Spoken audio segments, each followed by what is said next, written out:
a lot to talk about this week, and it may not be much to talk about, but we have a lot to talk about this week, and it has not much more from recapping these sports teams, but we're also going to be talking about the Miami Heat's schedule that has finally been posted.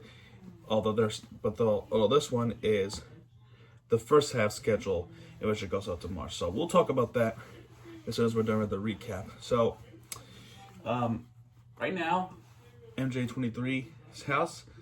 I thank him for letting me do this recap of the week right here in his bedroom and in his apartment. So if you hear talking in the background, that is people over. So that's the noise you're gonna hear. Right then, so we're gonna start off, and we're gonna talk. First thing we're gonna talk about is NCAA basketball, in which we're gonna talk about the women's side first.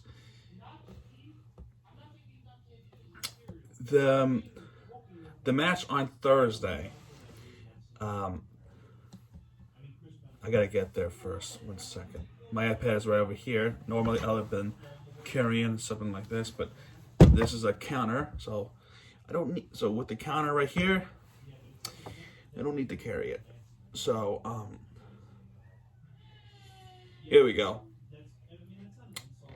Thursday, October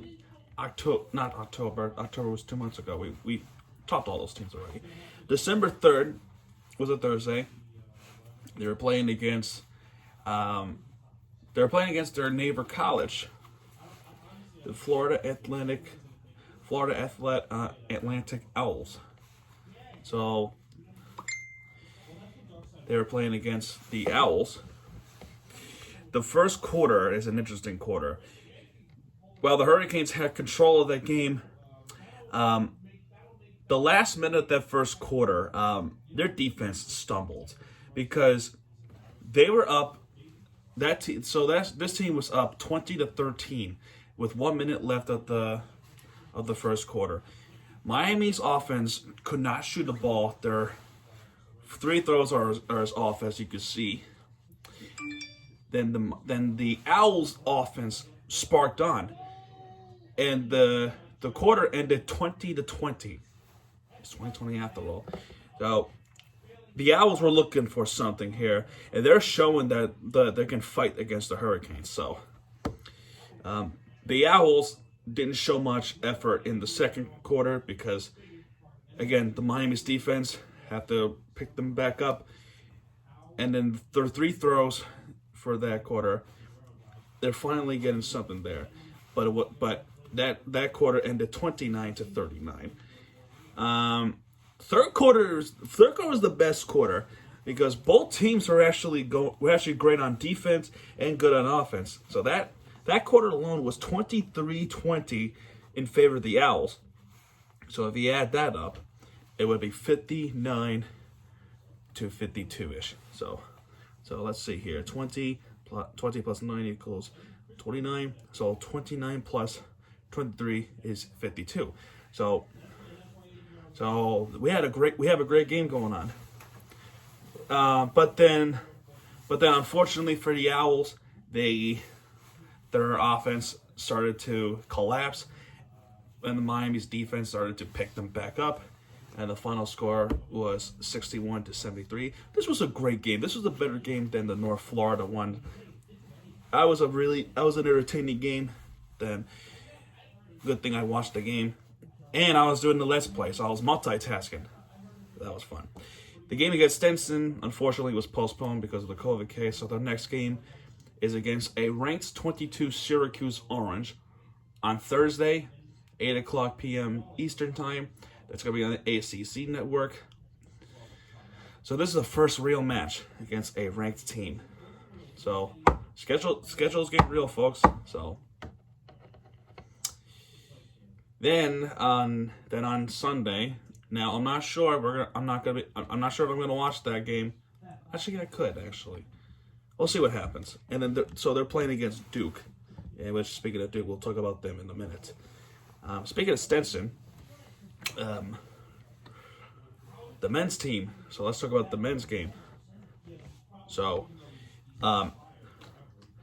Miami's defense are great, but they weren't good. Stinson Hatters, that's what they are. They had some good shots in too, but for all you gotta know about this game, really, as I can watch it as with certainty, is Miami's offense was all over the place. And second half was a better half, but Miami's offense was spot on, and the defense was pretty good too for the Hurricanes. So there's really not much to say other than we gotta give credit to this young man on the Hurricanes, Chris Likes. He's a player to watch for that team with 20 points, 4 rebounds, and 5 assists. If he could play how he played that time, maybe he could be the next Hurricane to have a triple-double or a double-double. Now, the next game is against Purdue. That's on Tuesday, and that's an ACC Big Ten challenge. So we got an ACC team going against a Big Ten team. So this is the challenge press by the Continental Tire. That game is on ESPN2, so if you have ESPN2, tune in this one. It's going to be a good game to watch. Purdue is 3-1. So that's going to be a tough game. Then the next game after that, they're playing against another Florida team, Florida Gulf Coast Eagles. And Florida Gulf Coast is of course at the Gulf Coast side. It's near the Fort Myers area and near the Naples area. So I know exactly where that is. I wanted to go to college that's near in Fort Myers. So that Florida team is the Eagles, Florida Gulf Coast Eagles. So that is something to keep an eye on for those games, especially the game on Tuesday. That game I'm super looking forward to. Also, they're playing on 5:00 p.m. Eastern time. It's gonna be a fun game to watch, I promise you. How often you get to see something like that? After about a 3-week hiatus with the COVID cases, the Hurricanes football team finally played, and they go up to North Carolina to take on Duke, who very, very, very good at basketball, but they're absolute garbage in college football. Although to give them credit, they have 2 wins, but there's really not much to say for this team. I will best I can describe this game as a shutout win. Now, if you ask me why don't I put this game as the winner of the week? Very simple, actually. They played against a non-ranked team that is low record. And yes, you can argue the same thing with the Cincinnati Bengals, but with that game, there's more drama to that game than there is with this game. So let me explain this game. All right. So De'Aaron King is one of those among players that was tested positive for this virus, and assuming obvious enough that they recovered and they came back on the field and played. Brevin Jordan, 24-yard pass from De'Aaron King to make it 7-0, and Cameron Harris with a 34-yard run. Second quarter, it's a defensive struggle except for the fact that De'Aaron King has to run at him himself into the touchdown. Third quarter, D. Wiggins make it 28-0. Then the play of the game, in my opinion, and that's everyone's opinion on this play, Mike Harley with the 89-yard pass from De'Aaron King. That's it. Game, set, and match. The Duke's defense collapsed. So there's no way Dukes were going to come back and win that part. Yeah, Cameron Harris with the 1-yard run and the 2 field goals in the fourth quarter. that's really all I can really say about this one. The play of my game, play of this week is, of course, that 89 yards. What a great play that was. Not often you get to see that nowadays. So the next game, speaking of North Carolina, that's who they're playing on Saturday, the Tar Heels. So we got a good battle for that team as well. They're the 17th rank. And finally, there we go. And finally, the winner of the week is the Dolphins. And there's a reason why I put them as number one winner of the week. Is that the one thing is they actually got scored on by the Bengals. So of course with this game, right?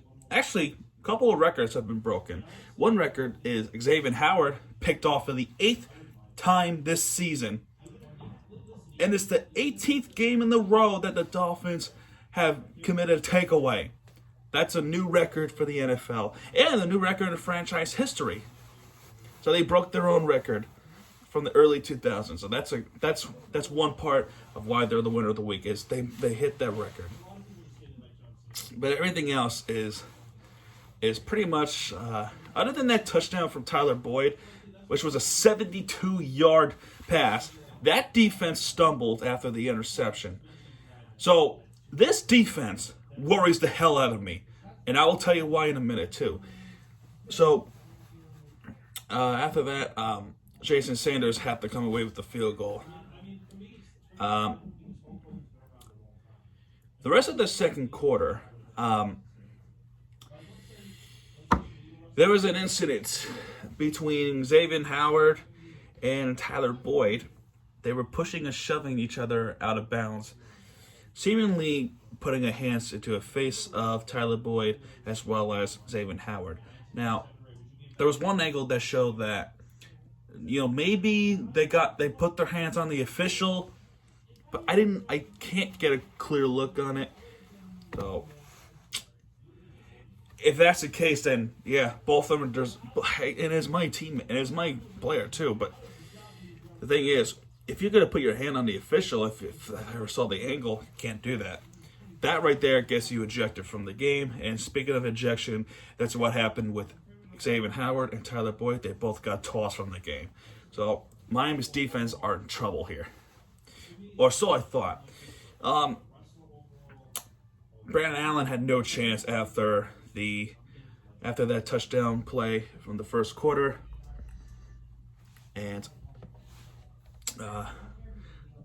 it left with Cincinnati winning 7-6 in the halftime score. Then, third quarter, Mike Gesicki once again. 5-yard pass from Tua Tagovailoa, who's back from the lineup. Hey, this kid has special, and unfortunately, it was shameful that it happened against the Broncos. He had to come out. But he's feeling better, and he feels great. He has a true test coming up. Now, in the third quarter, there was an amazing play by Mike Gesicki. So we're talking about the Odell Beckham Jr.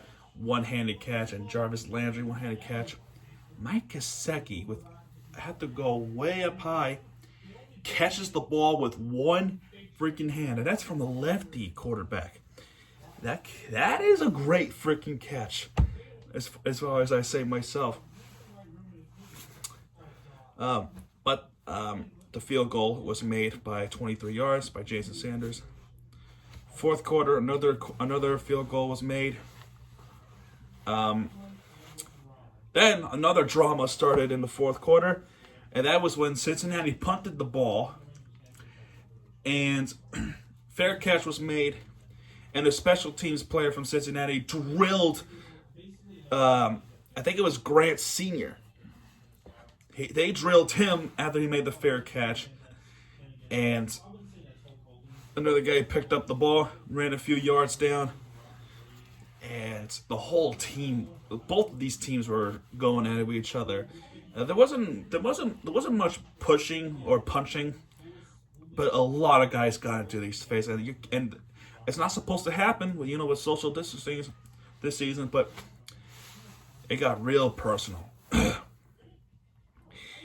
And against Cincinnati team, right, where Tua actually got picked off, and it kind of reminds you in the way that, are you kidding me? Are we going to see another comeback from Cincinnati Bengals that came all the way back to tie the game and the Dolphins had to win it in overtime? Are we going to see something like that again? Good thing is, it did not happen, because the one guy that helped us not put us into that position again, Nick Needham, once again, got another interception. And he picked off Brennan Allen to seal the game, and that's their final score, 7-19. Really, really weird score, if you ask me. But 7-19, I'll take it. But this defense worries the hell out of me, because our next game, the way how this defense is playing, they're playing against a powerhouse Kansas City Chiefs, a Super Bowl champion, a defending champion, first time in 50 years. They're coming over to Hard Rock Stadium to play against the Dolphins. Now, this could be a good game, except for one thing I'm mostly worried about. I kept saying it. Defense. Their defense worries the hell out of me. If they play like how they did against the Broncos and the Bengals, you bet your ass the Dolphins are not going to win that game. Because this is a shitty, really, really shitty, great team that we're going to be playing against. A real powerhouse Kansas City Chiefs. And the odds are against the Dolphins by 77%.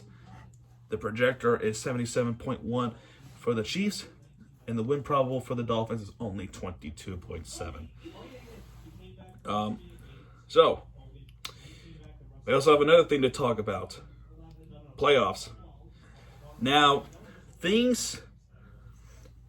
one game surprised me in a way that it didn't, but I'm also kind of grateful in a way.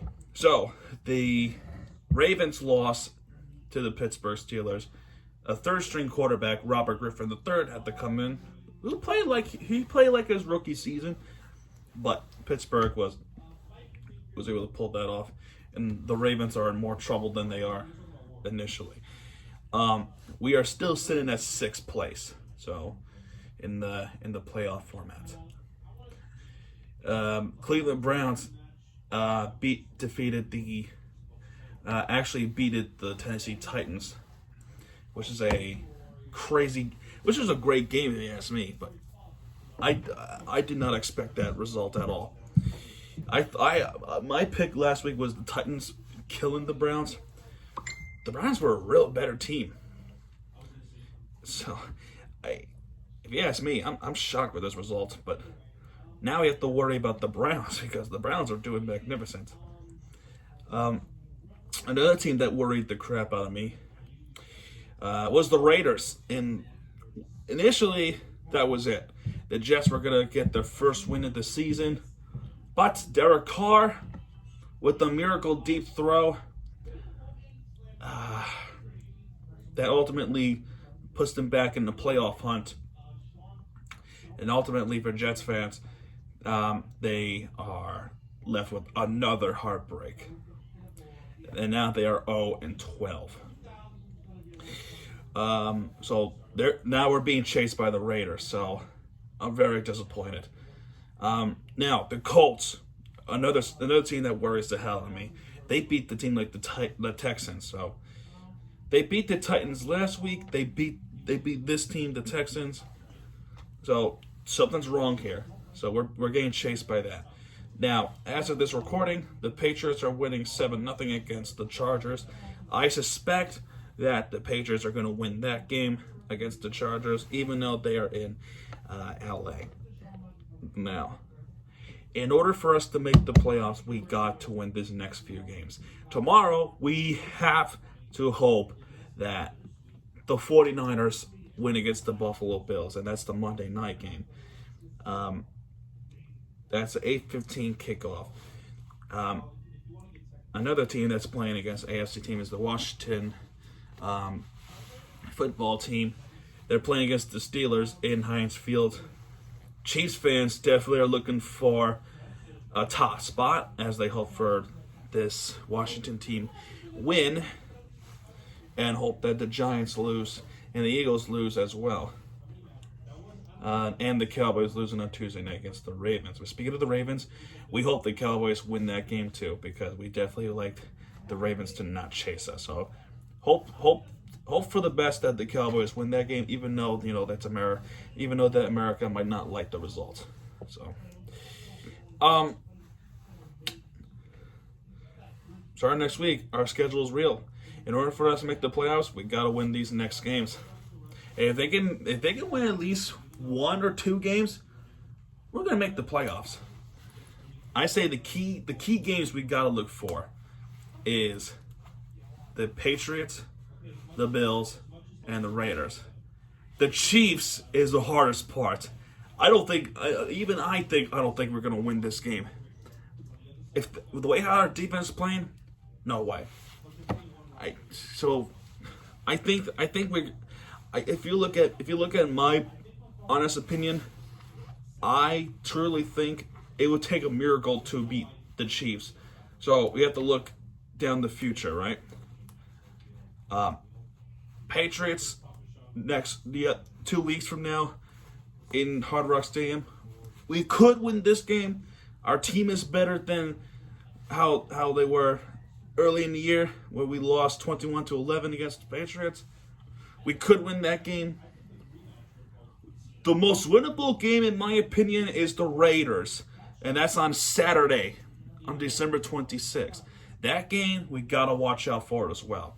And last but not least, the Bills are probably the most important.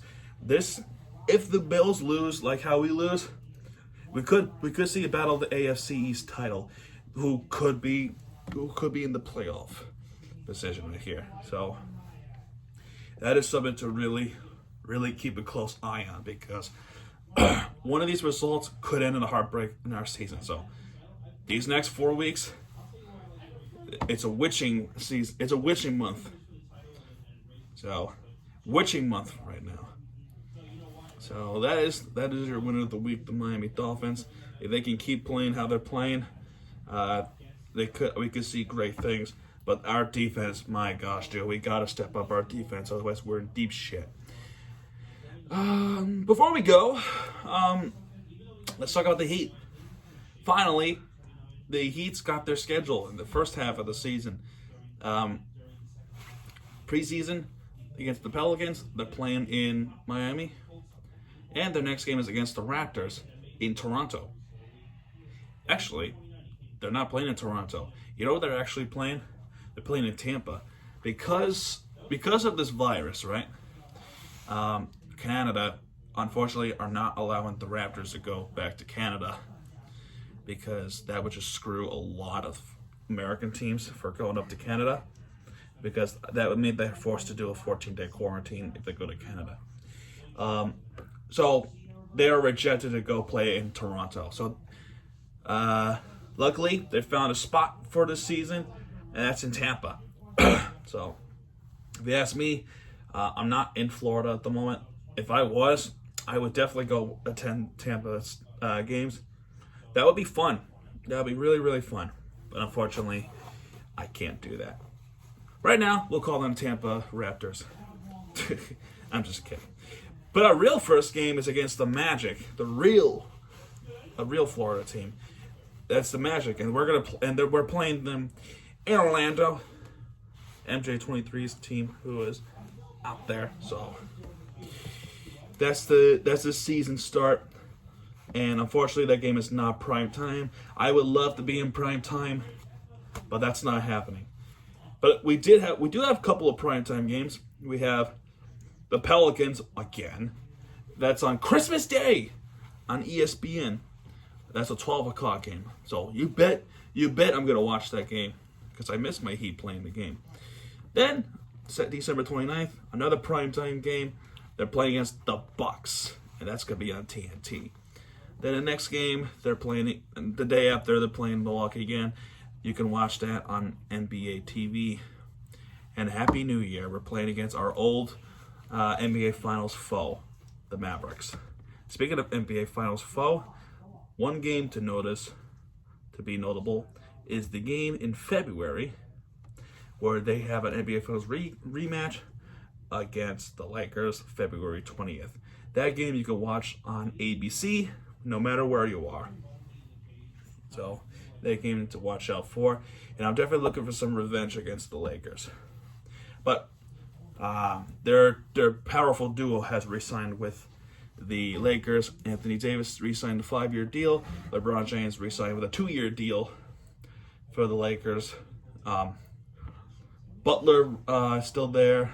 Bam Adebayo re-signed. Dragic re-signed.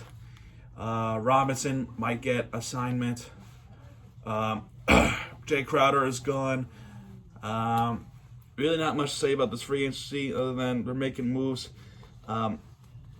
Hopefully we get good players, and hopefully our young guys manage to step up like Kendrick Nunn and Tyler Hero. Tyler Hero was a special one. He's staying with the Heat. And yeah, folks, that is it. If you like this video, please hit that like button, smash that subscribe button. And yeah, folks, this is me, TV, signing out. Good night, everybody.